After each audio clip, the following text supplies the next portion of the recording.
예배의 승리자가 됩시다. 좀 쳐다보면서 말씀 좀 해주세요. 예배의 승리자가 됩시다. 예, 그렇습니다. 우리가 예배의 승리자가 됐을 때 우리가 가정이 회복하고 개인이 회복하고 우리 주변이 회복하는 것을 경험할 수 있을 것입니다. 왜요? 우리 스스로가 바뀌었으니까요. 여러분 믿으시죠?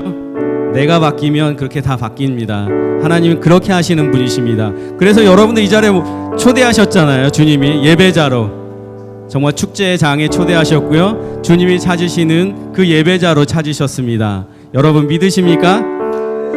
예, 할렐루야. 감사합니다. 주님이 찾으시는 그 예배자가 되길 위해서 우리가 오늘도 소망하고 그렇게 하나님 만나시길 소망하고 기도합니다. 특별히 이 시간 찬양하기 원하는데요. 주님이 주를 위한 이곳에 같이 찬양하도록 하겠습니다.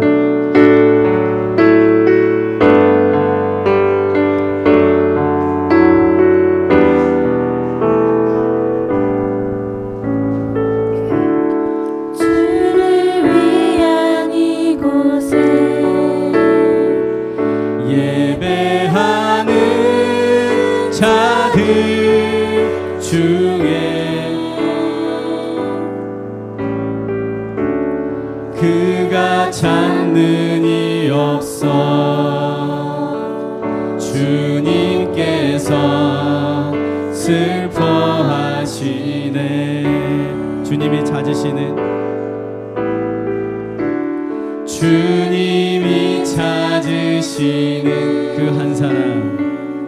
그 한 사람 그의 배자 내가 그 사람 되길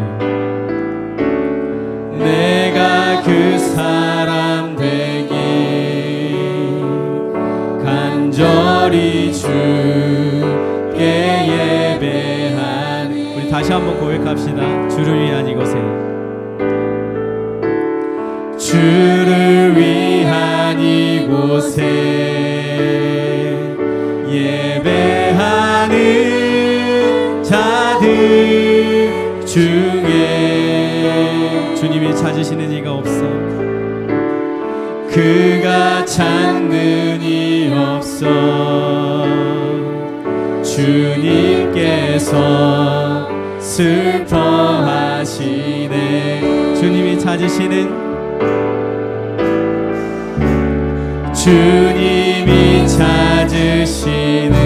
그 한 사람 그의 배자 내가 그 사람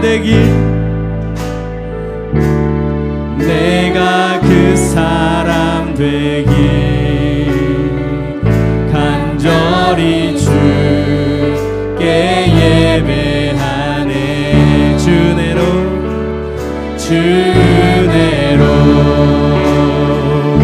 이곳에 서 있네. 주임제에 엎드려 절하네. 그 어느 것도 난 필요 없네. 주님만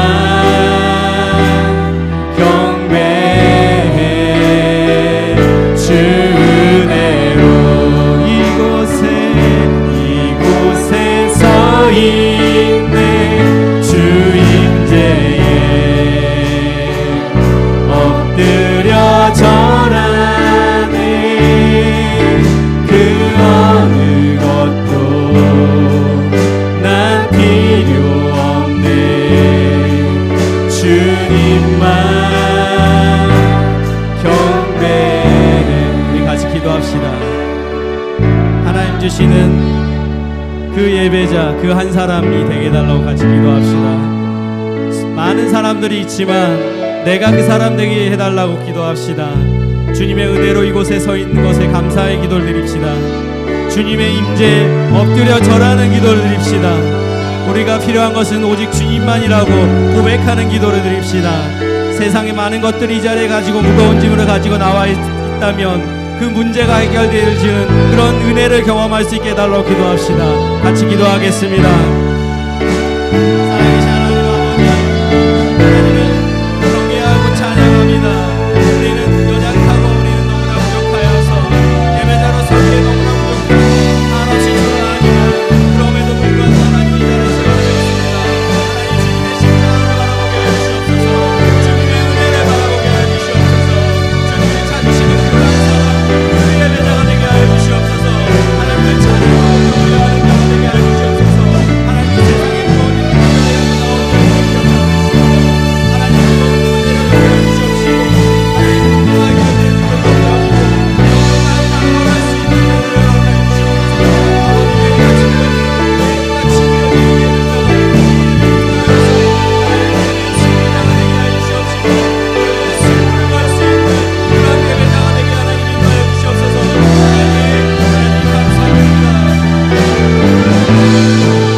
주님, 우리는 아무것도 필요 없습니다.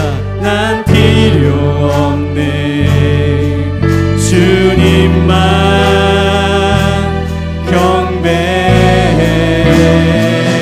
주 은혜로 이곳에 서 있네. 주 임재에 엎드려 절하네. 그 어느 것도 난 필요 없네. 주님만 경배해. 주 은혜로 이곳에 서 있네. 주 임재에 엎드려 절하네. 그 어느 것도 난 필요 없네. 주님만 경배해. 주 은혜로 이곳에 서 있네. 주 임재에 엎드려 절하네. 그 어느 것도 난 필요 없네. 주님만 경배해. 그렇습니다. 우리에게 필요한 것들은 주님입니다. 세상의 그 어떤 것도 우리에게 평안을 줄 수 없습니다. 주님만이 우리를 지키시고 보호하시는 그런 분이십니다. 여러분 믿으십니까? 아멘. 그렇습니다.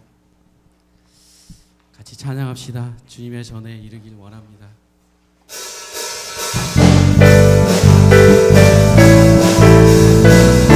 여호와의 산에 올라 주님의 전에 이르고 주님의 도를 배우기 원합니다. 오라 우리가 여호와의 산에 올라 하나님의 전에 이르자. 할렐루야. 오라 우리가 여호와의 산에 올라 하나님의 전에. 우리 다시 한번 고백합시다. 오라 우리가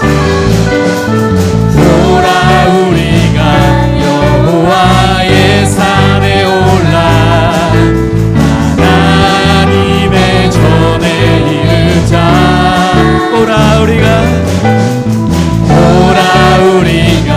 여호와의 산에 올라 하나님의 전에 이르자.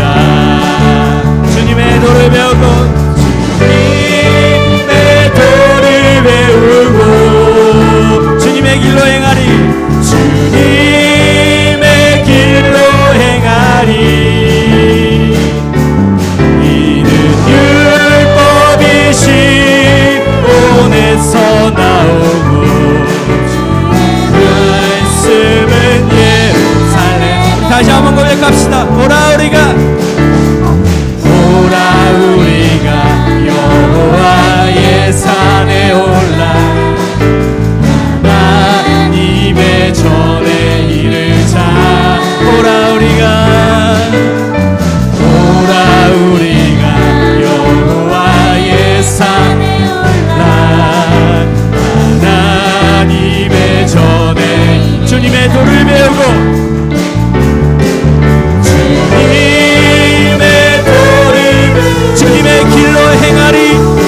주님이 원하시는 뜻대로 아멘. 주님의 크신 영광 높이는 노래가 되어 온 세상을 아름답게 하리. 지금 우리가 주님 안에 하나가 되어 바로 주님이 원하시는 뜻대로 주님의 크신 영광 높이는 노래가 되어 온 세상을 아름답게 하리라. 우리 모두가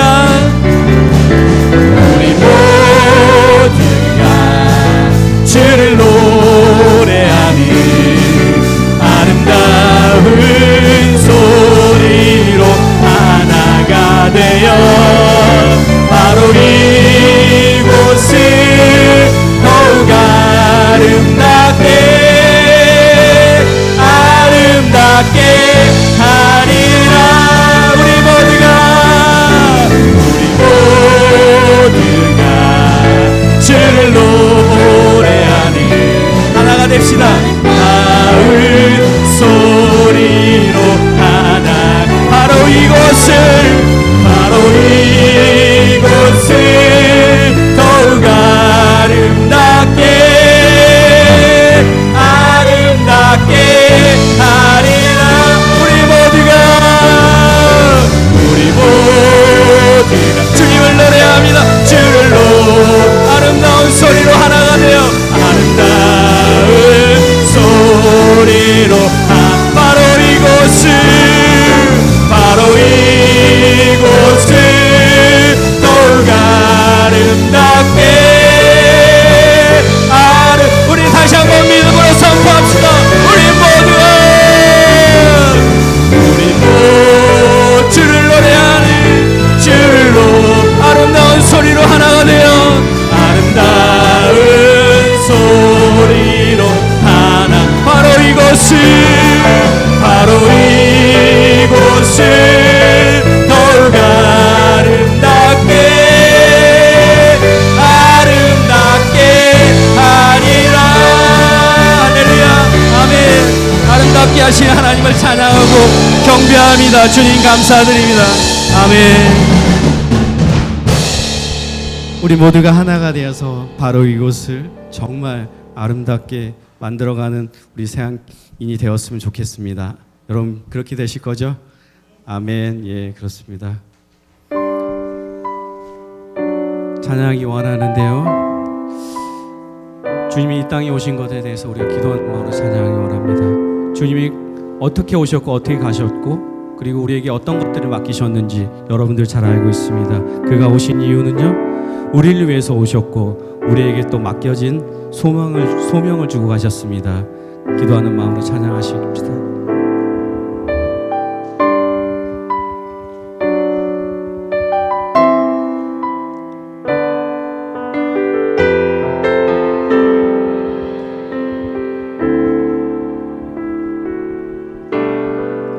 이 세상 가장 아름다운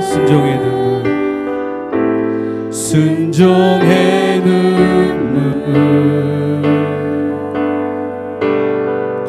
온 세상 다시 빛나게 한 생명의 눈물 그가 이 땅에 오신 이유 죽어야 살게 되고 저야만 승리하는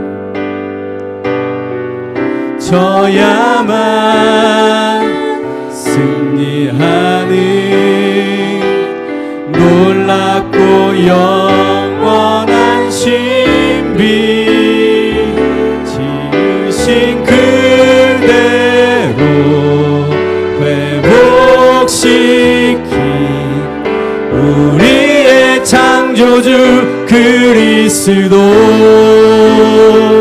십자가의 길로 아버지 뜻 이루셨네. 그가 이 땅에 오신 이유 이제 우리에게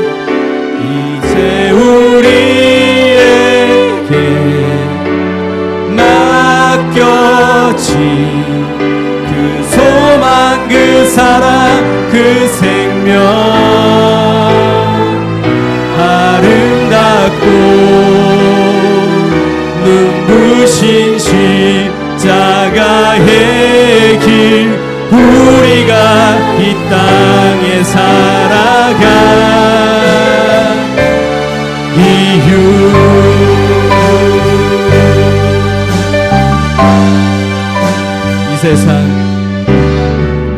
이 세상 가장 아름다운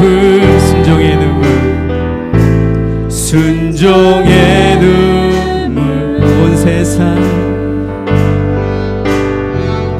온 세상 다시 빛나게 한 생명의 눈물 그가 이 땅에 오신 이유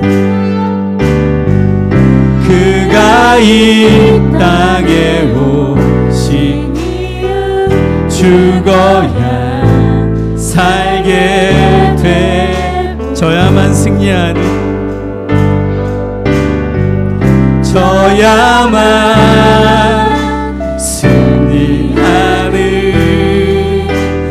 놀랍고 영원한 신비 지으신 그대로 회복시킨 우리의 창조주 그리스도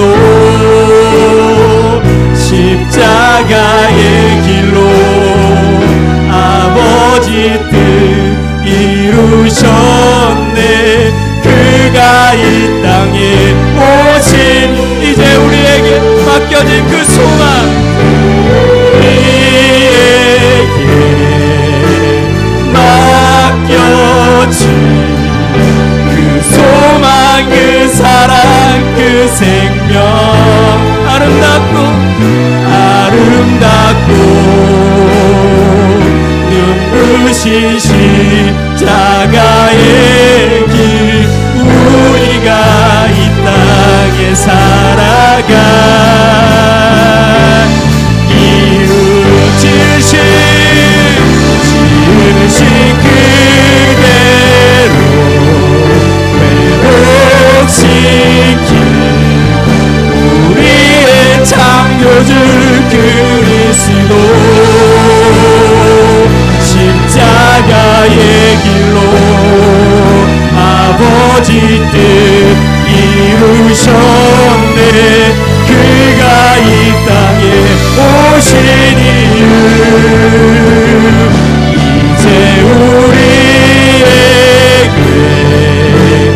맡겨진 그 소망 그 사랑 그 생명 아름답고 눈부신 십자가의 길 우리가 이 땅에 살아가 이유 우리의 심령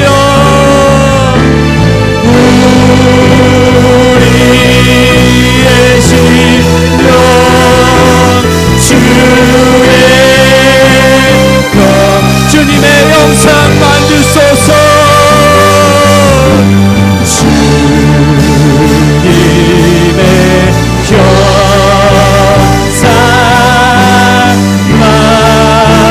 만드소서. 주인도 따라 주인도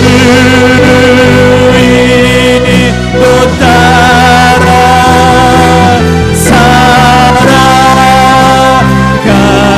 사랑과 충성 사랑과 충성 늘 바친 주님 우리에게 부르십니다. 십자가를 질 수 있냐고 십자가를 주께서 우리에게 물어보십니다.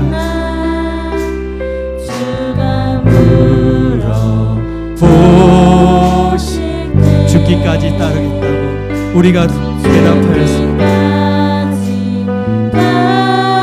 따르오리 저들 대답하여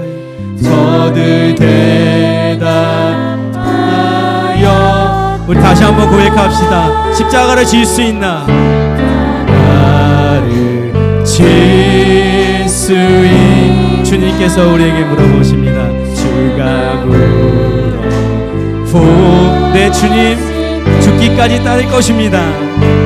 죽기까지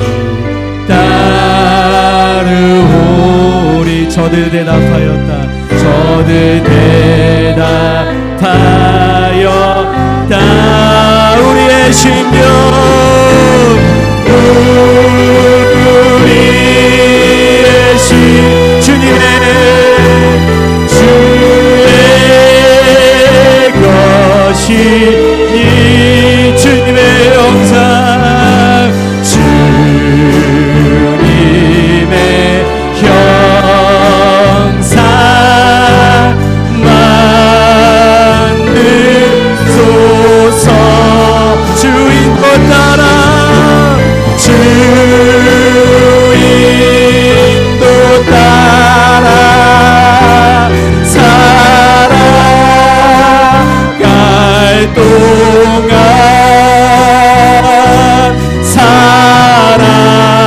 사랑과 충성을 바치오리다. 우리 예배를 위해서 기도합시다. 먼저 개인을 위해서 기도합시다.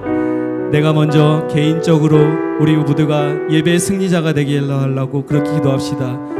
예배의 승리가 우리를 회복시켜 주실 것입니다. 특별히 말씀 전하시는 귀한 목사님 위해서 기도하십시다. 말씀의 능력이 우리 안에 들어올 때 우리의 영적 회복과 각성이 일어날 수 있게 해달라고, 말씀은 우리의 십자가를 질 수 있는 저희들에게 십자가가 고백이 되게 해달라고 그렇게 같이 기도합시다. 교회를 위해서 기도합시다. 12, 70, 300의 비전을 가지고 나아가는데 성교를 향해 달려갈 때 부족함 없이 채워주시는 하나님을 경험하게 해달라고, 우리 모두가 부흥의 현장 이 자리 이곳에서 함께 갈 수 있게 해달라고 교회를 위해서 같이 기도합시다. 예배를 위해서 같이 기도하면서 예배로 나아갑니다.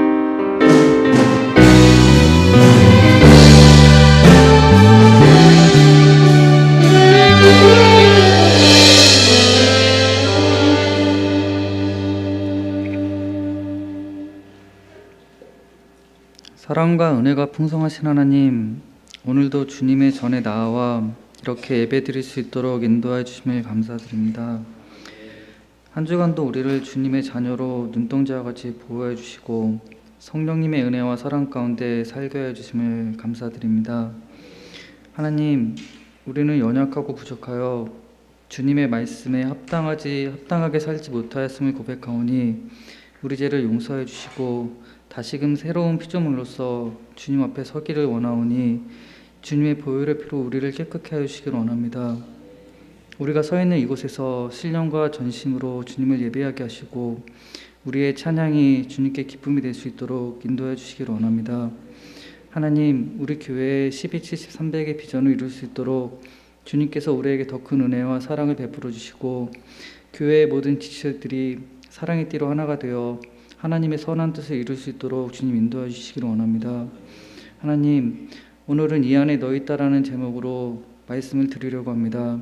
말씀을 듣는 가운데 우리 영혼의 눈과 귀가 열림으로 인하여 다시금 새로운 마음으로 주님을 섬길 수 있고 우리가 하나님께 더욱더 가까이 나아갈 수 있도록 주님 인도해 주십시오. 하나님, 찬양으로 주님을 봉사하는 클래시스 찬양팀 및 샤론 성가대를 축복하여 주시고 교회의 머리가 되시는 주님을 중심으로 홍준천 담임 목사님과 박영식, 이은석 전도사님 경제적으로나 육체적으로 어려움 겪지 않게 하시고 날마다 건강도 책임져 주시옵소서. 하나님, 우리 세양교회 성도님들 주님 부르실 때 주님 제가 여기 있사오니 나를 보내소서라는 심정으로 주님 앞에 가장 우선순위를 두게 하시고 하나님의 가장 자랑스러워하는 성도들이 될 수 있도록 주님 인도하시며 정말 주님께서 우리의 삶의 날마다 주장할 줄 믿고 거룩하신 주 예수 그리스도의 이름으로 기도를 드립니다.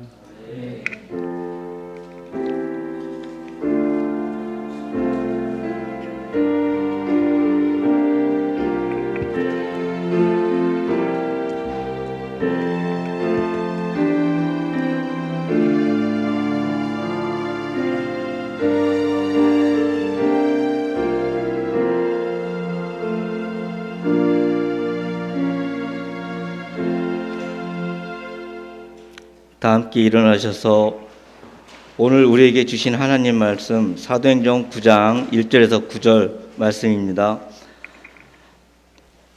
신약성경 201쪽입니다. 한 구절씩 교독하시고 마지막 구절을 합독하도록 하겠습니다. 사울이 주의 제자들에 대하여 여전히 위협과 살기가 등등하여 대제사장에게 가서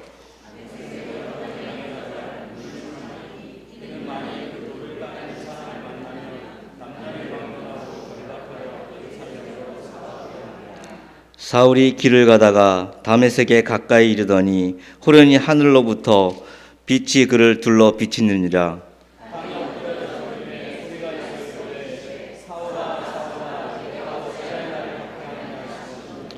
대답하여 주여 누구시니까? 이르시되 나는 내가 박해하는 예수라.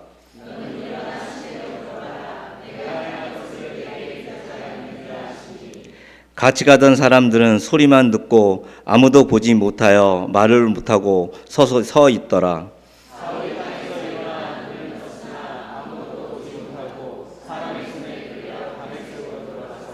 다 같이 하겠습니다. 사흘 동안 보지 못하고 먹지도 마시지도 아니하냐라. 아멘. 이 시간 사른성가대에 나와서 찬양과 함께 준비하신 예물을 하나님께 드리도록 하겠습니다.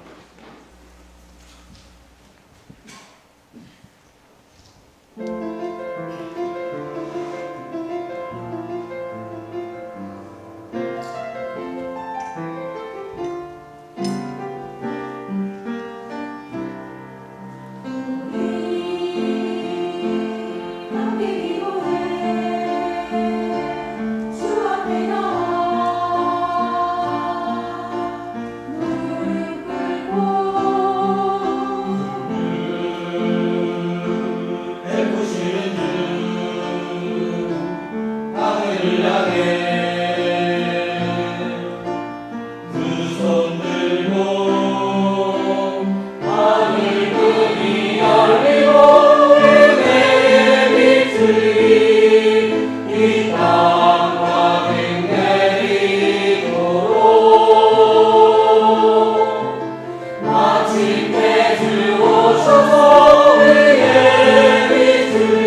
시간 홍종철 목사님께서 나오셔서 드린 예물을 위해 축복해 주시고 이 안에 너 있다라는 제목으로 하나님 말씀을 전해드리도록 하시겠습니다. 많은 은혜 받으시기 바랍니다.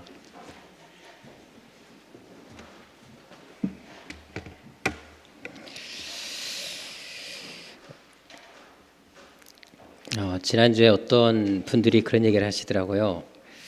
우리 교회 성가대가 숫자는 적은데 거의 50명 이상 되는 사람들이라서 찬양을 갖다 너무나 찬양을 잘한다. 이런 얘기를 하시더라고요. 그러니까 뭐 옆에 있던 사람들이 지휘자 때문에 그렇다라는 얘기를 좀 하시던데, 아무쪼록 여러분들 이렇게 또 성가대 찬양을 할 때마다 정말 되게 감동되지 않습니까? 안 그러세요? 정말 잘하지 않아요? 근데 이렇게 박수소리가 적으셨어요. 너무나 감동받아서 그러시는 거죠? 예. 예, 그리고 우리 또 클래식 찬양팀도 이제 자리를 어느 정도 잡아가는 것 같고 되게 보기가 좋습니다. 아무쪼록 우리 교회가 더 살아있는 하나님의 그 은혜가 늘 충만하고 찬양한 것처럼 정말 십자가를 지고 끝까지 주를 따를 수 있는, 그리고 은혜 담비가 늘 충만하고 내리릴 수 있는 그런 교회가 되기를 주로 축원합니다. 드린 예물 기도 제목 내신 분들 것만 제가 받드리겠습니다. 평안함과 기쁨으로 주님 찬양하게 하심을 감사드립니다. 좋은 곳으로 채워주심에 또한 감사드립니다. 우리 안하니 집사님, 주님 새 마음을 주세요. 우리 김현주 자매님, 허리 통증이 사라지고 강건케 하옵소서. 우리 남기현 형제님, 하나님께 드릴 수 있는 물질을 주심을 감사합니다. 더 많은 곳으로 드릴 수 있도록 채워 주옵소서. 우리 드린 예물 위해서 기도하도록 하겠습니다. 우리가 구하기 전에 우리에게 있어야 할 것을 미리 하시고 언제나 우리에게 가장 좋은 것으로 채워주시는 아버지 하나님, 이 시간도 하나님의 은혜에 감사하여 준비한 예물을 하나님께 올려드립니다. 이 예물과 함께 저희들의 마음을 받아주시고 저희들의 삶이 하나님 앞에 가장 아름다운 향기나는 삶이 되게 하여 주옵소서. 특별히 감사의 마음을 담아드린 감사 예물이 있습니다. 어려운 가운데서도 10의 1주를 드린 손길이 있습니다. 또한 주일헌금과 기도하는 마음으로 드린 여러 예물들이 있습니다. 주님께서 모든 물질들 위해 복의 복을 더하여 주셔서 하는 일마다 잘 되게 하여 주옵시고 늘 감사의 조건이 넘쳐나게 하여 주옵소서. 특별히 기도하는 제목이 있다면 한마디도 땅에 떨어지지 않고 다 응답되게 하여 주옵시고, 무슨 일을 하든지 위험한 일이나 어려운 일을 당하지 않게 보호하여 주옵시고, 들어와도 복을 받고 나가도 복을 받는 복의 인생이 되게 하여 주옵소서. 또한 이 제단을 섬기며 봉사하며 예배를 위해 수고하는 손길들이 있습니다. 그 모든 손길들마다 크신 은총으로 함께하여 주셔서 손을 하는 모든 일마다 형통케 하여 주옵시고, 성경에 약속하신 모든 축복이 저들의 생애 가운데 늘 가득 넘치게 하여 주옵소서. 존귀하신 예수님의 이름으로 축복하며 기도드립니다. 아멘. 우리 옆 사람과 인사하겠습니다. 당신의 존재함이 세상의 희망이 됩니다.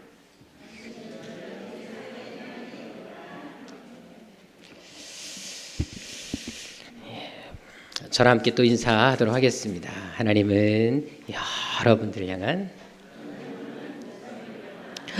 놀라운 계획을 가지고 계십니다. 아멘. 감사합니다.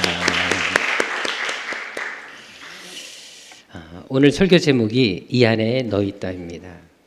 혹시 이 말이 어디에서 나온 건 줄 아십니까? TV에서 나왔습니까?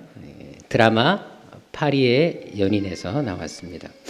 거기서 보게 되면 윤수역이 이제 강태영에게 했던 말입니다. 이 안에 너 있다.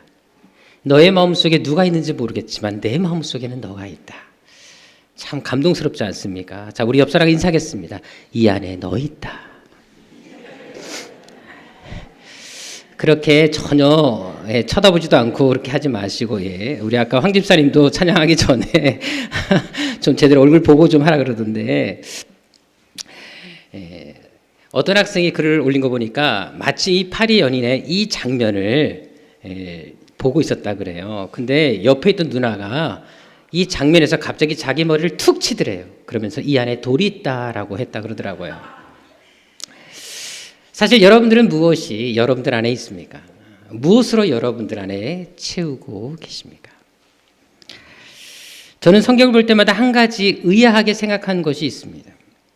그것은 바로 예수님께서 왜 사울이라는 인물, 바울이라고도 하는 이 사람을 선택하신 것일까? 그것도 왜 뒤늦게서야 그를 부른 것일까? 저는 늘 이것을 의아하게 생각했습니다. 왜냐하면 예수님에게는 이미 누가 있었습니까? 12 사도가 있었습니다. 이들은 어떤 사람들이었나요? 이미 예수님께서 뽑고 또 뽑은, 이미 예수님께서 특별히 선별해서 세웠던 사람이 있었습니다. 그런데도 그 12를 두고 또다시 바울이라는 인물을 세우고 있었다는 것입니다. 더구나 이 바울을 세울 때 그 시점을 보십시오.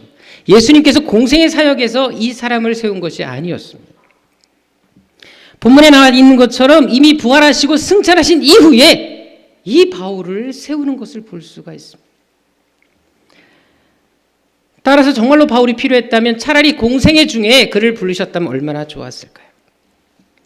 왜냐하면 바울을 늦게 부르신 것으로 인해서 바울은 그 이후부터 사도의 자격에 대해서 계속 사람들로부터 공격을 당하는 것을 볼 수가 있습니다. 그런데도 주님께서는 왜 이제서야 그를 부르신 것일까요? 물론 12사도 중에 한 명이었던 가룟 유다가 배반했기 때문에 그 사람을 대신해서 뽑았다라는 사람들도 있습니다. 하지만 그 자리를 대신해서, 유다를 대신해서 뽑힌 사람이 누가 있었습니까? 마띠아라는 사람이 이미 존재하고 있었습니다. 따라서 만일 그가 정말로 하나님께서 필요하셨다면 마띠아가 뽑히기 전에 바울을 뽑는 것이 즉히 당연했다라는 것입니다. 그런데 12사도가 다 채워진 이후에 그것도 뒤늦게 이렇게 바울을 선택하시는 것을 볼 수 있다는 것입니다. 게다가 그에게 어떤 일을 맡깁니까? 12사도와 비교할 수 없을 정도로 엄청난 일들을, 사역을 바울에게 맡기는 것을 볼 수가 있습니다. 하지만 여러분 알다시피 당시 12사도 중에 누가 그 당시 수장을 맡고 있었습니까? 베드로가 수장을 맡고 있었습니다. 그런데도 사도행전에 보게 되면 초대교회를 형성하는 데 있어서 가장 영향을 미쳤던 사람이 누구였습니까? 베드로가 아닌 바울이었다는 사실입니다. 실제로 여러분들이 초대교회 역사를 기록하고 있는 사도행전을 보십시오. 베드로에 대한 기록은 그렇게 많이 나타나지 않습니다. 하지만 거의 사도 바울에 대한 이야기가 주를 이룬 것을 살펴볼 수가 있습니다. 게다가 여러분 가룟 유다를 대신해 뽑힌 마띠아라는 사람의 이야기는 아예 흔적조차 나타나지 않습니다. 하지만 바울은 어떻습니까? 오늘 본문에 나와 있는 것처럼 예수님이 일부러 찾아오십니다. 그를 직접 만나 주시기까지 하십니다. 그리고 그에게 구체적인 사역까지 명하시는 것을 그 이후 보게 되면 자세히 알 수가 있습니다. 게다가 이 사건이 얼마나 중요했는지 오늘 본문뿐만 아니라 사도행전 22장, 26장에 걸쳐서 3번에 반복돼서 언급하는 것을 볼 수가 있습니다. 계속해서 반복해서 나타나고 있다는 것입니다. 그렇다면 왜 하나님은 바울을 다시 선택한 것일까요? 왜 그를 기독교의 중심 인물로 삼은 것이겠습니까? 분명 12사도가 이미 있었고 그것도 수장인 베드로가 있었음에도 불구하고 왜 바울을, 기독교의 기틀을 다시 세우는데, 그리고 그의 신학이 한국교회와 전 세계 교회를 책임지는 그 일을 감당하는데 그를 사용하신 것일까요? 결론적으로 말한다면 그것은 바로 베드로가 복음에 대한 잘못된 이해를 가지고 있었기 때문이었습니다. 그것은 성경에 나타난 2가지 사건을 통해서 알 수가 있는데요. 먼저 사도행전 10장으로 한번 가보도록 하겠습니다. 거기에 보게 되면 고넬료 사건이 나오는 것을 볼 수가 있습니다. 당시 고넬료는 로마의 백부장이었습니다. 그런데도 그는 유대교로 개종해 하나님을 섬기고 있었습니다. 그런데 하루는 기도하던 중에 하나님이 그에게 천사를 보내십니다. 그리고 베드로를 집으로 초대해 말씀을 들으라는 명령을 내리는 것을 볼 수가 있습니다. 물론 베드로에게 주님은 이미 고넬료의 초청에 대해서 언급하셨습니다. 자, 그렇다면 베드로는 고넬료의 초청에 대해서 어떻게 받아들이는 것이 정상이겠습니까? 하나님께서 말씀하시는데 당연히 기쁨으로 그것을 받아들이고 가야 되지 않겠습니까? 그런데 베드로는 어떻게 행동하고 있습니까? 그가 고넬료의 집에 도착했을 때 그가 했던 행동을 보시라는 것입니다. 사도행전 10장 25절에 나와 있는 것처럼 고넬료는 절하면서 베드로를 맞이하고 있습니다. 근데 베드로는 고넬료의 영접을 별거 달가워하지 않고 있습니다. 사실 여러분 2 사람의 신분 차이가 어떻습니까? 당시 이스라엘은 로마의 지배를 받고 있었습니다. 베드로는 천한 어부 출신에 불과했어요. 그리고 이 고넬료는 로마의 장교였습니다. 이미 상당한 권력을 가지고 있었어요. 두 사람의 신분 차이는 감히 비교할 수조차 없었다라는 것입니다. 근데 지금 높은 위치에 있는 고넬료가 허리를 숙이고 있는데도 불구하고 베드로는 자기 주제도 모르고 목을 뻣뻣이 세우고 있는 것을 볼 수 있다는 것입니다. 게다가 베드로는 고넬료에게 어떤 말까지 하고 있습니까? 28절 29절에 보십시다. 어떻게 말을 하죠? 유대인으로서 이방인과 교제하여 가까이 하는 것을 위법이다 라는 말을 합니다. 여러분, 그냥 하나님이 보내셔서 왔다 그러면 될 사람이 굳이 유대인들이 이방인과 교제하지 않는다 라고 하면서 전혀 도움이 되지 않는 말, 들으면 상처되는 말을 지금 주저없이 하고 있다는 것입니다. 여러분, 솔직히 기대함을 가지고 베드로를 기다렸던 고넬료 입장에서는 이 말을 들을 때 솔직히 어떤 마음이겠습니까? 얼마나 기분이 상하겠습니까? 게다가 한술 더 떠서 베드로는 어떤 말까지 마지막에 하고 있습니까? 왜 무슨 일로 나를 불렀냐? 라고 하는 것을 29절에 보게 되면 잘 알 수가 있습니다. 여러분들, 당연히 주님께서 베드로에게 복음을 전하라고 가서 보내신 것이지 않습니까? 그것을 너무나 잘 알고 있는 베드로가 왜 이렇게 고넬료 앞에서 퉁명스럽게 반응하고 있는 것일까요? 유대인으로서 이방인과 교제하는 것이 위법이다 라고 한 말에서 알 수 있는 것처럼 지금 베드로는 이방인들이 모인 이곳에 오는 것이 달갑지 않았던 것입니다. 그런데 주님이 환상을 통해서 3번이나 억지로 가라고 하셨기 때문에 오기는 왔습니다. 하지만 이 자리가 매우 불편했던 것이었다는 사실입니다. 결국 이 모든 정황들은 무엇을 말하고 있습니까? 베드로에 대해서 무엇을 말해주고 있는 것일까요? 베드로는 유대인으로서 여전히 유대인의 전통에 얽매여 있었다는 것을 말해주고 있는 것입니다. 분명 예수님이 제자였고 수장이었음에도 불구하고 여전히 유대교에서 배웠던 그 전통과 관습을 떨쳐내지 못하고 있었다는 사실을 우리에게 분명히 보여주고 있는 것입니다. 그것은 사도행전 11장에서도 잘 찾아볼 수가 있는데요. 여기 보게 되면 베드로가 이방인 고넬료에게 복음을 전한 일로 인해서 결국 교회에 갈등과 그리고 논쟁이 일어나는 것을 볼 수가 있습니다. 특히 1절 이하에 보게 되면 베드로는 이방인 고넬료에게 복음을 전하고 그들과 교제한 일로 인해서 유대인들에게 비난을 받는 것을 볼 수가 있습니다. 그런데 여기 유대인들은 예수를 모르는 사람들이 아니었습니다. 다 예수를 믿는 사람들이었습니다. 자, 그렇다면 이때 베드로가 그들에게 무슨 말을 하는 것이 정사이겠습니까? 당연히 수장답게 예수께서 어떤 말씀하셨냐? 지상 명령 내리실 때 어떤 말씀하셨냐? 너희는 온 천하에 다니며 만민에게 복음을 전하라 그러셨다. 모든 족속으로 제자를 삼으라 말씀하셨다. 유대인에게뿐만 아니라 이방인에게까지 복음을 전하라고 말씀하셨다. 이렇게 말하는 것이 정상이 아니겠습니까? 그런데 베드로의 모습을 보십시오. 어떻게 대답하고 있습니까? 잘 읽어보시면 알겠지만 나 사실 안 가고 싶었어 라고 말을 합니다. 근데 주님이 3번이나 환상을 보여주신 거야. 그러니까 나도 어쩔 수 없이 간 거야. 근데 주님이 하라고 하신 일인데 내가 어떻게 거역할 수 있겠니? 라고 말하는 것을 볼 수가 있습니다. 너무 구차한 변명으로 자신을 지금 변호하는 것을 볼 수 있다는 것입니다. 즉 당시 베드로는 복음에 대한 열정을 가지고 있었는지 모르겠지만 복음에 대한 바른 이해는 그가 온전히 가지고 있지 않았다는 것을 말해주는 것입니다. 이 일은 여기서 끝나지 않았습니다. 안디옥 교회 사건에서 더 크게 터지는 것을 볼 수가 있습니다. 우리 갈라디아서 2장으로 한번 가보도록 하겠는데요. 갈라디아서 2장 11절에 보게 되면 아주 독특한 표현이 나오는 것을 볼 수가 있습니다. 우리 같이 한번 읽어보도록 하겠습니다. 시작. 게바가 안디옥에 이르렀을 때 책망받을 일이 있기로 내가 그를 대면하여 책망하였노라. 자, 여기에 보게 되면 바울이 베드로를 책망하는 것을 볼 수가 있습니다.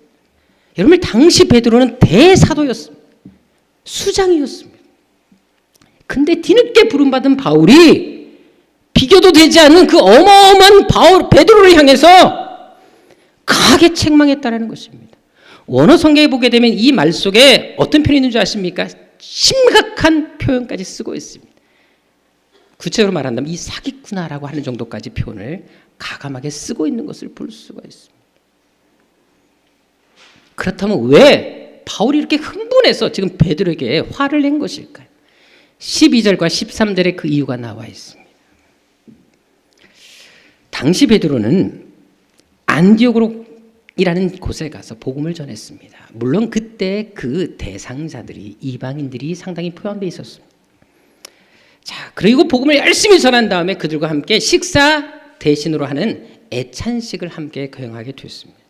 그런데 초대교회 이것이 정말로 중요했습니다. 왜냐하면 초대교회에서는 애찬식이 예배 연속이었고 애찬식을 하지 않으면 예배를 드린 것이 아니었습니다. 초대교회의 그 형식을 가지고 우리 교회 오늘날에 도입한다면 여러분들 주일날 예배 끝나고 밥 안 먹고 가시는 분들 예배를 온전히 드린 것이 아니라는 것입니다. 그래서 꼭 밥을 꼭 드시고 가시는 것이 사실 좋습니다. 물론 우리 예산적으로 우리는 손해겠지만 그래도 예배를 위해서는 식사를 꼭 하고 가시는 것이 맞습니다. 그렇다고 그냥 가시는 분들 부담은 갖지 마시고 급한 일 있으면 가셔도 됩니다. 하여간 초대교회는 그랬다라는 것을 여러분들에게 미리 알려드리는 것입니다. 자, 그런데 베드로를 보십시오. 그 애찬식을 하다가 어떻게 합니까? 갑자기 식사를 멈추고 자리를 떠나버렸습니다. 왜 그렇게 했을까요? 여기 보게 되면 당시 초대교회는 이제 베드로가 수정으로 있다가 그것이 야고보로 넘어간 것을 볼 수가 있습니다. 바로 예수님의 동생이었던 야고보가 이제 교회의 대표를 맡은 것이었습니다. 그런데 베드로가 이방인들과 식사하던 중에 야고보가 보낸 사람들이 그곳에 온 것입니다. 물론 이들도 역시 그리스도인들이었습니다. 그럼 이때 베드로가 어떻게 해야 되는 것이 정상이겠습니까? 당연히 나 지금 말씀을 전한 다음에 예수께서 말씀하신 대로 애찬식까지 해서 지금 예배를 이어서 하고 있는 중이다라고 말하는 것이 정상이었습니다. 근데도 베드로는 그들을 보자마자 바로 식사를 멈춰버립니다. 그리고 도망치듯이 자리를 떠나버리고 말았습니다. 지금 예배를 드리다가 중간에 사라진 것입니다. 그것도 말씀을 전하러 온 대사도가 이방인들 앞에서 그런 일을 자행했던 것입니다. 왜 베드로가 이렇게 행동하신 줄 아십니까? 바로 고넬료 사건이 있었던 것처럼 이방인들에게 복음을 전하고 그들과 식사하는 것에 대해서 또 비난받을 것을 두려워했기 때문에 그렇다라는 것입니다. 문제는 베드로와 함께 갔었던 다른 믿음의 사람들 역시 이 베드로의 행동에 영향을 받아버리고 똑같이 행동했다라는 사실입니다. 그렇다면 여러분들 이때 이방인들의 마음이 어떻겠습니까? 열심히 말씀을 듣고 은혜를 받았어요. 그리고 함께 애찬식을 나눴습니다. 이 애찬식은 하나님께서 우리에게 주신 애찬식이고 예수님의 사랑을 나누는 공동체 자리입니다 하고 은혜스럽게 하다가 갑자기 도망가 버렸으니까 얼마나 상처를 받았겠습니까? 더구나 이 사건은 고넬료 사건이 있었던 한참 이후에 있었던 사건이었던 사실을 주목할 필요가 있습니다. 그래서 바울은 화가 난 거예요. 대사도라는 베드로가 복음을 전하러 와서 이방인들에게 또 상처를 주고 만 것이었습니다. 어떻게 너가 그럴 수가 있느냐? 정말 이것은 사기꾼 같은 행동이다. 가식적인 행동이다라고 가감하게 베드로를 향해서 책망했던 것이 오늘 본문의 말씀입니다. 결국 이 모든 것은 무엇을 말합니까? 베드로는 이미 수년이 지난 지금에서도 여전히 유대주의 사고를 버리지 못하고 있었다는 것입니다. 예수를 믿고 제자가 되었음에도 불구하고 이미 상당한 오랜 시간이 지났음에도 불구하고 아직까지도 그 유대교의 전통과 관습을 놓지 못하고 있었다는 것입니다. 아직까지도 유대교의 그 전통과 사고 속에서 살고 있었고 그 사고의 틀 안에서 복음을 이해했고 그런 복음을 전하고 있었다는 사실입니다. 저는 베드로의 이 모습을 보면서 참 마음이 아팠습니다. 사람이 바뀐다는 것이 얼마나 어려운 일인구나 이것을 한번 생각해 보게 되었다는 것입니다. 아무리 믿음의 사람일지라도 복음 앞에서 철저히 깨어지지 못하면 베드로처럼 이렇게 옛사람의 자아를 가지고 그대로 살 수 있다는 것을 지금 이 베드로를 통해 우리에게 보여주고 있다는 것입니다. 그래서 제대로 믿는 것이 중요합니다. 그것도 제대로 알고 믿는 것이 중요하다는 것입니다. 하지만 베드로는 그렇지 못했습니다. 3년 반이나 예수님을 따라다니면서도 불구하고 제자임에도 불구하고 아직까지 복음을 제대로 이해하지 못하고 있었다는 것입니다. 이제는 달라질 만도 한데도 불구하고 이미 10년이 넘게 지났음에도 불구하고 여전히 사람의 눈치를 보고 사람의 비난을 두려워하고 있었던 것을 찾아볼 수가 있다는 것입니다. 그래서 주님은 바울을 선택할 수밖에 없었던 것입니다. 복음을 제대로 이해할 수 있는 사람, 그 복음을 통해 교회와 사람을 제대로 세울 수 있는 사람을 예수님께서는 필요했다는 것입니다. 따라서 우리 역시 복음을 전하는 건 물론 중요합니다. 하지만 그 전에 먼저 복음을 바로 알고 이해하는 것이 더 중요하다는 사실을 우리는 알 필요가 있습니다. 왜? 복음을 바로 알지 못하면 우리의 믿음도 잘못될 수 있기 때문에 그렇다는 것입니다. 실제로 우리 교회도 보십시오. 교회를 참 열심히 다니는 것 같은데 불신자들보다 더 못한 행동을 하는 분들이 얼마나 많습니까? 또한 여러분, 요즘에 교회가 많이 갈라집니다. 많이 다투고 아파하는 모습을 많이 보게 됩니다. 그런데 중요한 건 그 교회가 갈라지는데 있어서 그 선봉은 누가 서고 있습니까? 초신자들이 아닙니다. 평신도들이 아니라는 것입니다. 오히려 직분자들이, 충직자들이 그 앞에 서서 교회를 갈라놓고 아프게 하는 것들을 저는 눈이 여러 곳에서 본 적이 있었습니다. 만일 그 사람들이 복음을 제대로 알았다면 과연 그렇게 행동했을까요? 여러분, 지금은 자꾸 하셨지만 여러분 박정희 대통령을 잘 아실 것입니다. 그런데 그분이 초등학교 시절부터 청년 시절까지 교회를 다녔다는 사실 아십니까? 무려 12년이나 교회를 다니셨던 분이십니다. 그럼 그 12년 동안 예수님에 대해서 얼마나 많은 이야기를 들었을까요? 그런데도 그분이 어떤 삶을 사셨습니까? 오히려 기독교를 가장 박해하는 대표자로서 사셨습니다. 심지어 여러분들 청와대에 우상을 세워놓으셨습니다. 그리고 군대에 승려 제도를 제일 먼저 도입한 분이 바로 이 박정희 대통령이십니다. 만일 이분이 정말 복음을 제대로 알았다면 그 12년 동안 교회를 다니면서 복음을 제대로 들었다면 이런 행동을 할 수 있었을까요? 더구나 우리나라 역대 대통령을 보십시오. 장로 대통령이 몇 명? 2명이나 있었습니다. 장로님이라시라면 얼마나 신앙생활을 열심히 했고 교회를 오래 다니셨겠습니까? 그런데 그분들이 다스릴 때 이 나라가 잘 됐습니까? 지금도 그 후유증에 시달리고 있지 않습니까? 불신자들뿐만 아니라 신자들까지도 그분들을 욕하지 않습니까? 왜 그렇게 된 것일까요? 잘못된 복음을 알고 있었기 때문에 그렇습니다. 예수를 제대로 알지 못했기 때문에 그런 결과가 나타났다는 사실입니다. 오늘날의 교회를 떠나는 사람들도 보십시오. 믿다가 교회를 떠납니다. 상처를 받습니다. 시험에 듭니다. 왜 그렇게 된 것입니까? 복음을 제대로 알지 못하기 때문에 그렇습니다. 사람을 보고 예수 믿기 때문에 그렇다는 것입니다. 어떤 상처와 어떤 아픔이 있다 할지라도 복음을 제대로 이해하는 사람은 흔들림이 없습니다. 끝까지 이 길을 가는 것입니다. 그래서 여러분, 교회를 얼마나 다니고 어떤 직분을 가지고 있느냐가 중요한 것이 아니라는 것입니다. 그 전에 먼저 복음에 대해서 얼마나 바른 이해를 가지고 있느냐, 제대로 복음을 알고 있느냐, 이것을 점검하는 것이 더 중요하다는 것입니다. 여러분들은 복음을 정말 제대로 알고 계십니까? 제가 우리 교회에서 제자훈련과 큐티 훈련을 강조하는 이유가 바로 이것입니다. 특별히 제가 목회 철학으로 삼고 있는 것이 바로 이것인 이유가 바로 여기 있는 것입니다. 왜? 배움과 훈련 없이는 제대로 된 복음을 이해할 수 없기 때문에 그렇습니다. 예수님께 3년 반이나 따라다녔지만 이렇게 여전히 잘못된 복음을 가지고 살고 있는 제대로 모습을 보시라는 것입니다. 그래서 제대로 된 훈련이 필요하다는 것입니다. 체계적인 훈련이 필요하다는 것입니다. 사실 제자훈련은 여러분들 집중적으로 하는 데 있어서 되게 장점이 있습니다. 하지만 이 제자훈련에 한계가 있습니다. 왜?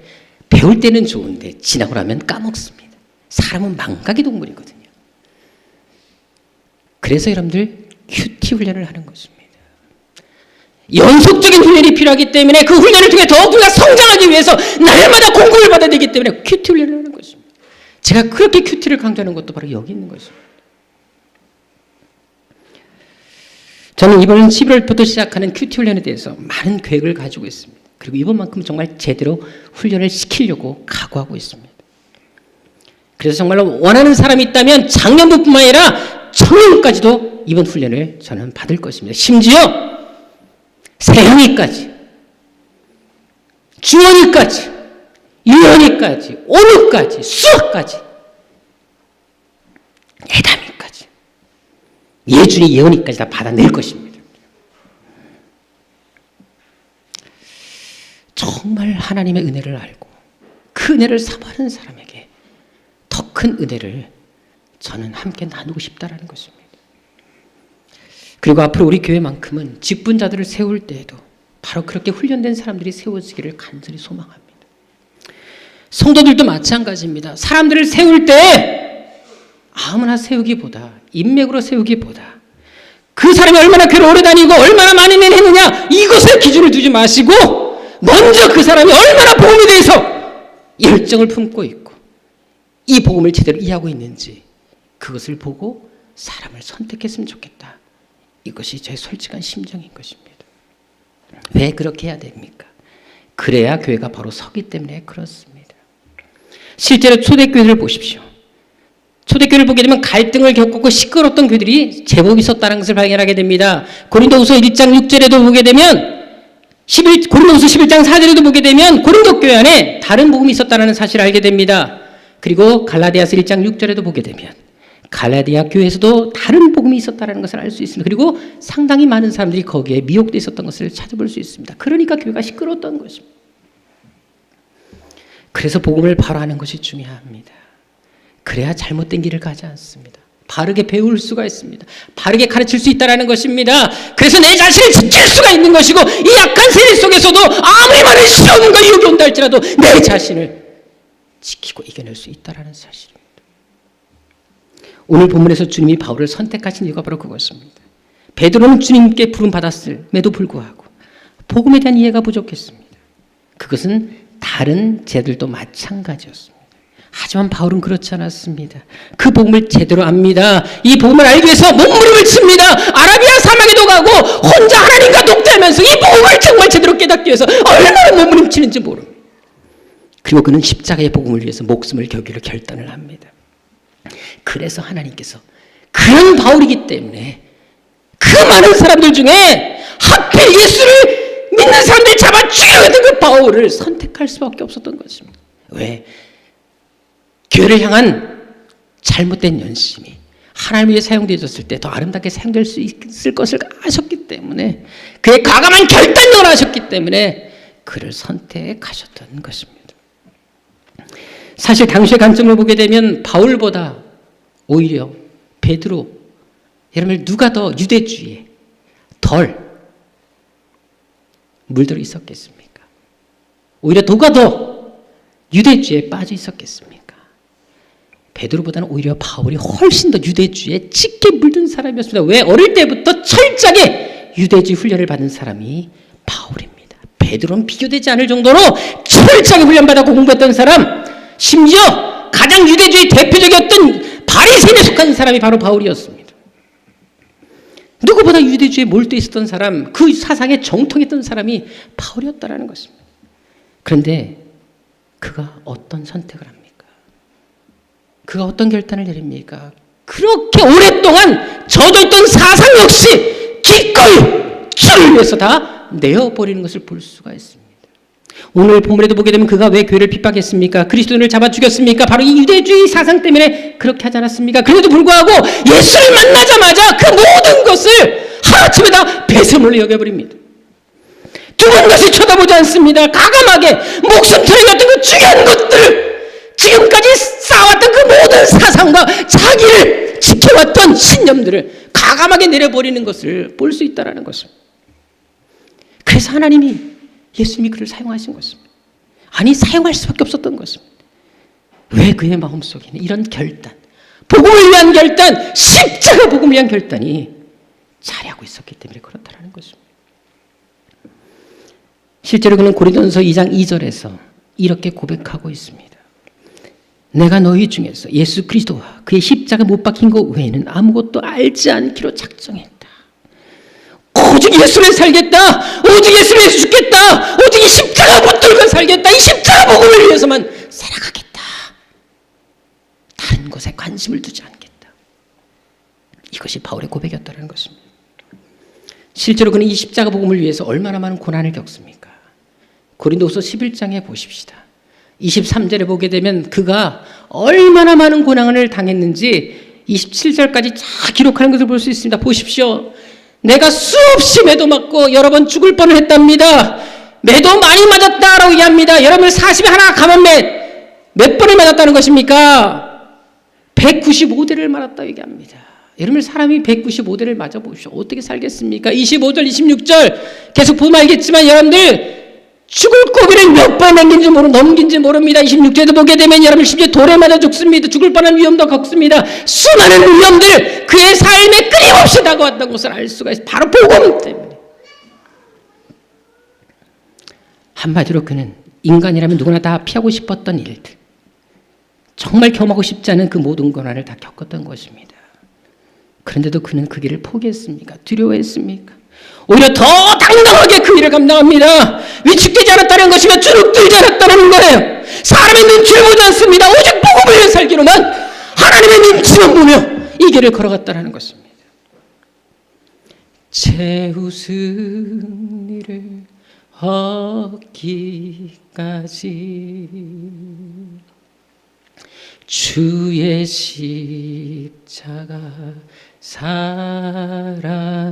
사랑하리.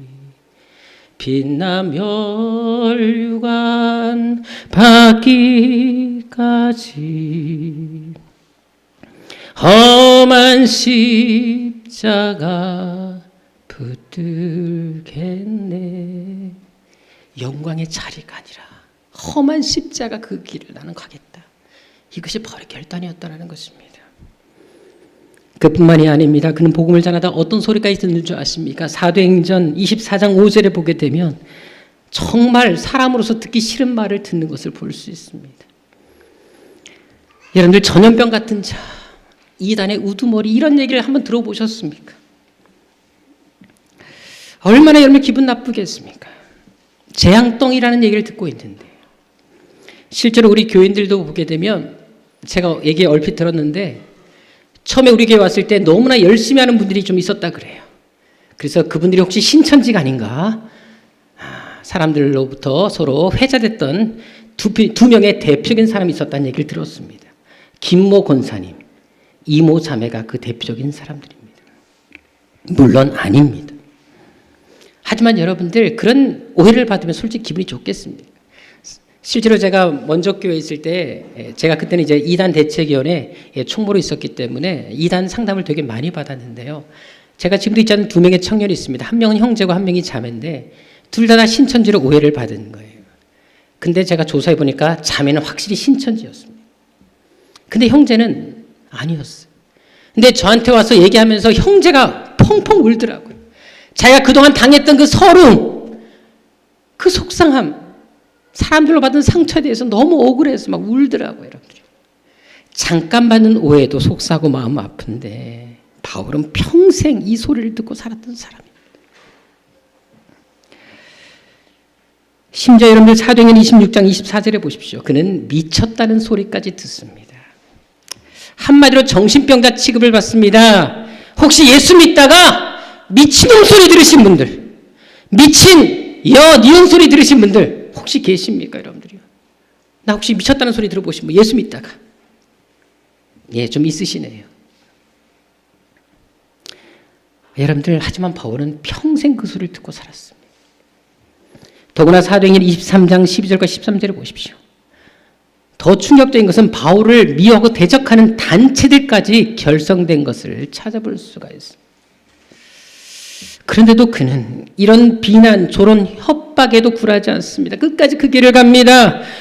왜? 복음을 제대로 알기 때문에 그렇다는 것입니다. 복음을 바로 알고 나면 그렇게 살 수밖에 없었기 때문에 그렇게 했다는 거예요.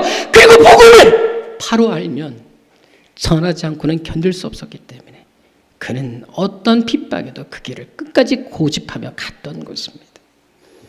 실제로 오늘 베드로는 신약 성경 전체에서 그가 쓴 서신이 몇 개가 됩니까? 신약 27권 중에 베드로가 쓴 책 베드로 전후서밖에 없습니다. 그것도 총 해봤자 8장밖에 되지 않습니다. 하지만 바울은 어떻습니까? 그렇게 바쁘게 복음을 전하러 다니고 매도 수없이 맞았고 감옥에 갇히고 생명력을 느끼면서까지도 그가 남긴 기록들은 얼마나 됩니까? 놀랍게도 신약 성경의 거의 반을 차지하는 것을 볼 수가 있습니다. 무려 13개 서신을 썼던 것을 볼 수 있습니다. 왜?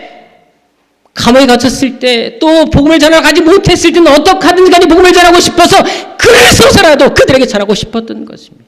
그래서 그가 쓴 기록의 내용은 베드로와 비교되지 않는 87장이나 썼던 것을 볼 수 있습니다. 무려 10배 이상 베드로보다 더 많은 일을 감당했던 것입니다.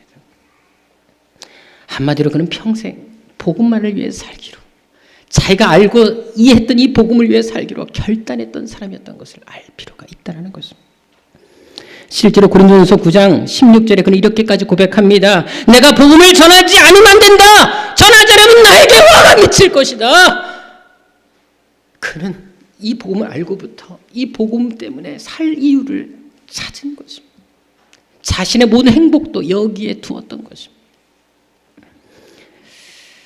저는 여러분들 안에도 이런 바울 같은 결단, 고백이 일어나기를 정말 진심으로 축원합니다. 무조건 전달하는 것이 아닙니다. 그 전에 내가 왜 전도를 해야 되는지 그 복음의 의미를 제대로 알라는 것입니다. 정말 복음의 이름을 제대로 알고 나면 복음을 전할 수밖에 없기 때문에 먼저 내가 하나님 앞에 어떤 존재이며 이 복음이 왜 필요한지를 알게 되기를 진심으로 원한다는 것입니다. 이제 영상을 한 가지 보도록 하겠습니다. 여러분 참 놀랍지 않습니까? 우리가 바로 알고 전한 그 복음으로 인해서 한 사람의 변화가 얼마나 무서운 결과를, 엄청난 결과를 갖고 오는지 이 영상을 통해서 우리는 배울 수가 있습니다. 그래서 바울이 오늘날의 한국교회뿐만 아니라 세계교회를 세우는 놀라운 역사를 만들어간 것입니다. 그래서 우리는 때를 얻든지 못 얻든지 이 복음을 사람들에게 알릴 필요가 있는 것입니다. 왜? 우리가 먼저 복음을 들었기 때문에, 먼저 복음의 진리를 아는 사람들이기 때문에 전할 수밖에 없다라는 것입니다. 만일 전하지 않는다면 나는 그 진리를 깨닫지 못하는 것입니다. 본문의 바울을 보십시오.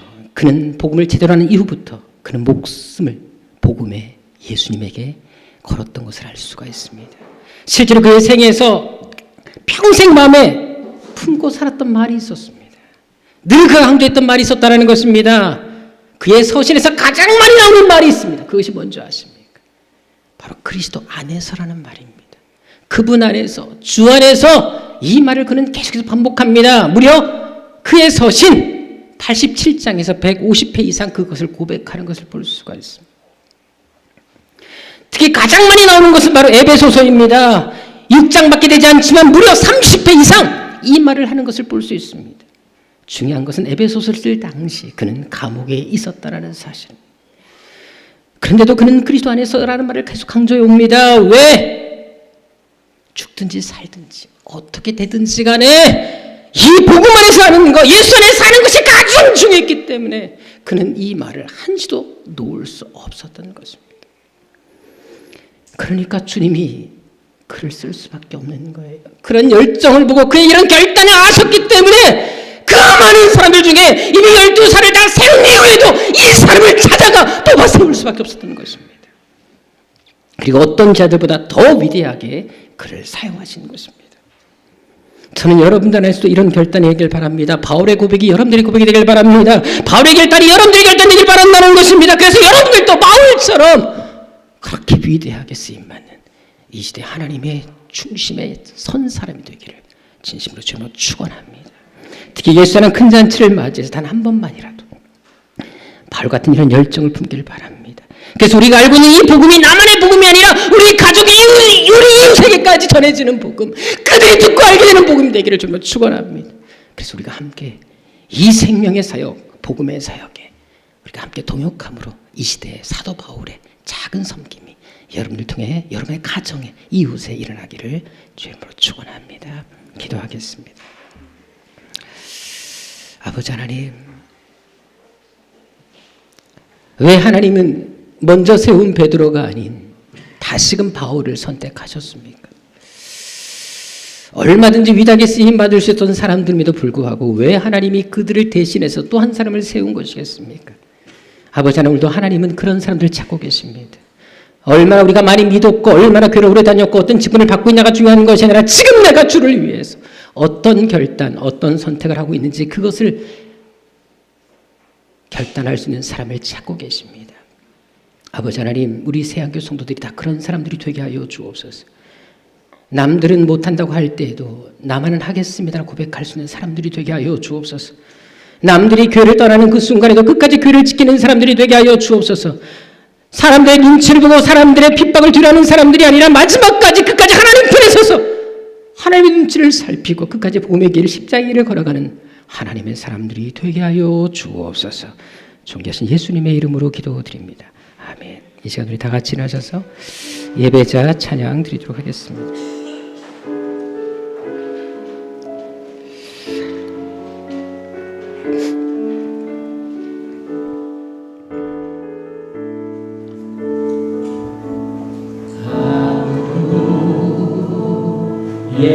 예배하지 않는 그곳에서 주를 예배하리라. 아무도 찬양하지 않는 그곳에서 나 주를 찬양하리라. 누구도 헌신하지 않는 그곳에서 주께 헌신하리라. 누구도 증거하지 않는 누구도 증거하지 않는 그곳에서 나 주를 증거하리라. 내가 받는 모든 것 주를 예배하게 하소서. 주의 보혈로 덮어주게 하소서. 내가 선이고 주의 거룩한 곳 되게 하소서. 주의 향기로 물들이게 하소서. 내가 받는 모든 것 주를 예배하게 하소서. 주의 보혈로 덮어주게 하소서. 내가 선이고 주의 거룩한 곳 되게 하소서. 주의 향기로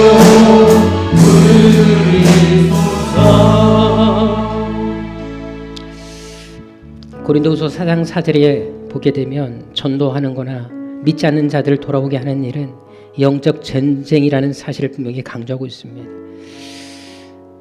이 말은 여러분들 기도 없이는 결코 이 생명 역사가 일어나지 않는다라는 것을 말하고 있는 것입니다. 그래서 우리가 기도하는 것입니다. 이 시간 우리 주위에 아직도 하나님을 모르는 영혼들을 위해서 기도합시다. 그리고 마음에 떠오르는 분, 작정하길 원하는 분들을 위해서 기도합시다.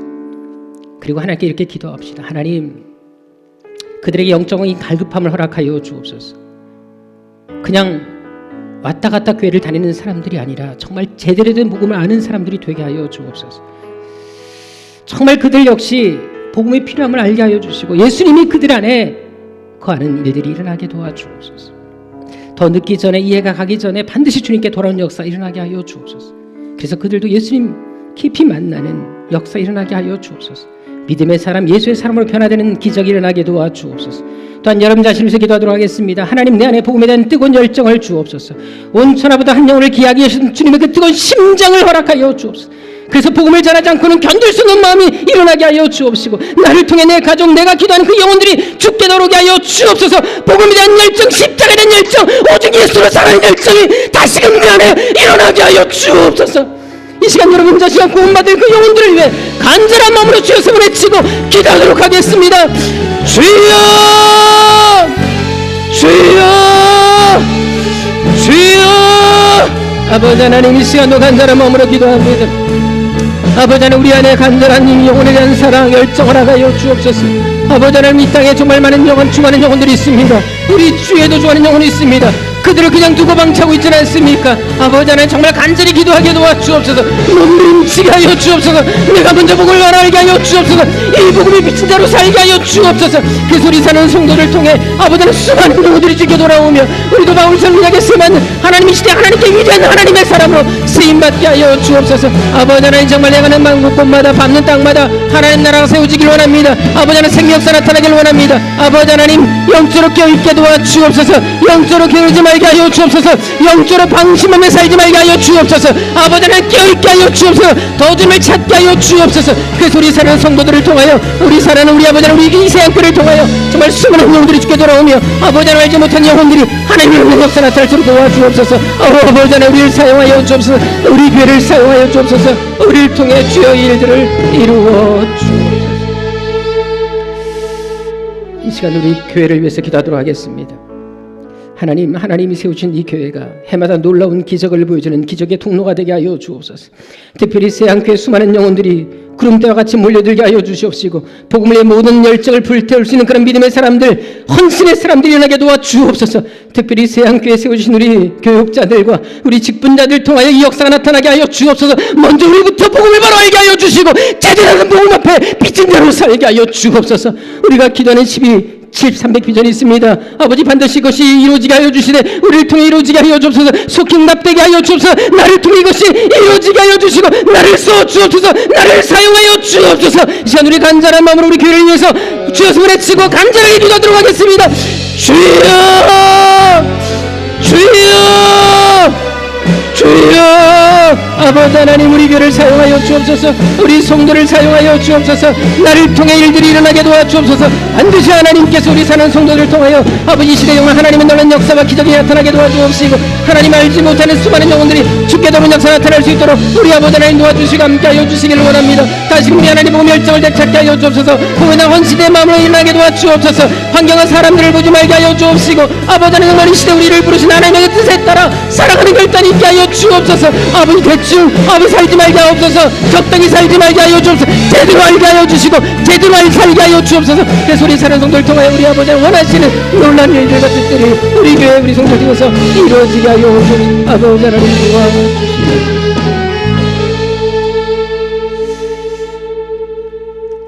아버지 하나님, 대충 살지 말게 하여 주옵소서. 적당히 알려고 하지 말게 하여 주옵소서. 주님을 더 알기를 원하는 마음 허락하여 주시고 제대로 알기를 원하는 마음 열정 허락하여 주옵소서. 갈수록 사람들의 헌신에서 멀어집니다. 아버지 하나님, 명예직은 원하면서 정말 조용히 섬기고 헌신하는 그 자리에 아버지 하나님 서 있기를 싫어합니다. 자기 소리가 너무 많습니다. 늘 불만을 토로합니다. 아버지 하나님, 우리가 해야 될 말이 무엇이겠습니까? 생명을 살리는 일, 복음을 바로 아는 일, 여기에 우리 목숨을 걸어야 되지 않겠습니까? 아버지 하나님, 베드로 대신 바울을 선택하신 그 하나님, 우리 또한 그렇게 베드로가 되지 말게 하여 주시고 우리를 선택하시는 이 시대 바울이 되게 하여 주옵소서. 아버지 하나님, 제대로 섬기길 원합니다. 제대로 알길 원합니다. 복음의 빚진 자로 살게 하여 주시고 정말 적당히 믿는 것이 아니라 정말 사람들에게 이것이 바로 믿음이다라고 보여줄 수 있는, 이것이 복음의 합한 자로 사는 것이다라고 보여줄 수 있는 하나님의 사람들, 믿음의 사람들 되게 하여 주옵소서. 이제는 우리 주 예수 그리스도의 은혜와 우리 하나님의 지극하신 사랑하심과 우리 마음 가운데 그 하나님의 목적과 계획을 알게 해주시는 성령님의 감화 감동하심과 교통하심, 정말 복음을 제대로 알기를 원하며 그것을 제대로 알기 위해서 사모하며 결단하기를 원하며 이 시대에 우리 주에 주가는 사람들에게 하나님의 그 은혜를 전하기를 원하는 여기 모인 당신의 거룩한 백성들 머리 위에 이제로부터 영원토록 함께 있을지어다. 아멘.